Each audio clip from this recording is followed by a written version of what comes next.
So, ఇక్కడ ఒక సైకాలజిస్ట్‌గా చెప్పండి మీరు. ఇంకొకటి ఏంటి అంటే వినటానికి అసహ్యంగా చంపడం సరే క్షణికావేశంలో చంపారు. లేదా ఇంకా ప్రీ ప్లాన్ చంపారు పక్కన పెడితే, చంపిన తర్వాత అతను చేసిన అంటే చాలామంది ముక్కలు చేయటం, సాటి మనిషి మనం ఇన్ని రోజులు కలిసున్న ఒక మనిషిని కూడా చూడకుండా ముక్కలు చేయటము, ఉడికించటము, కాల్చటము, ఫ్రిడ్జ్‌లో పెట్టడం ఇలాంటివి చూస్తే అంటే ఆ క్రూరత్వానికి హద్దు లేదా మరి అనిపిస్తోంది. దాన్ని ఏం చేయాలో తెలీదు కదా! హ్మ్. బట్ స్టిల్ దొరికిపోతారని తెలుసు కదా! గత 4, 5 ఆ ఘటనలు టైంలో చూసాము. ఆ టైంలో ఏమవుతుంది అంటే their senses will not work properly. హ్మ్.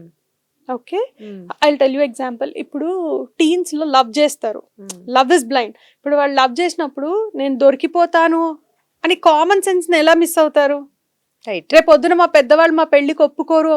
ఒప్పుకోకపోతే మేము ఏం చేయాలి అనే కామన్ సెన్స్‌ని ఎలా మిస్ అవుతారు? అలాగే ఇది చిన్న మైన్యూట్ మిస్టేక్. ఇది పెద్ద బ్లండర్. బ్లండర్. అయినా కూడా వాళ్ళు ఏం చేస్తారు అంటే మర్డర్ చేస్తారు. మర్డర్ చేశాక మేము దీన్ని అంతా తుడిచేయడాలు, కడిగేయడాలు, అసలు ఎంత అడ్వాన్స్డ్ టెక్నాలజీస్ ఉన్నాయి. మేము దొరకము. ఇంతమంది దొరికిపోయారు అని తెలిసినా కూడా they will give their best to escape from the things. But right. అల్టిమేట్‌గా మళ్ళీ ఆ భయము పరిస్థితి అయిపోయాక వాళ్ళని కాంక్వర్ చేస్తుంది. భయం మూలంగా వాళ్ళే వెళ్ళి హ్మ్. సరెండర్ అయిపోయిన కేసెస్ చాలా ఉంటాయి.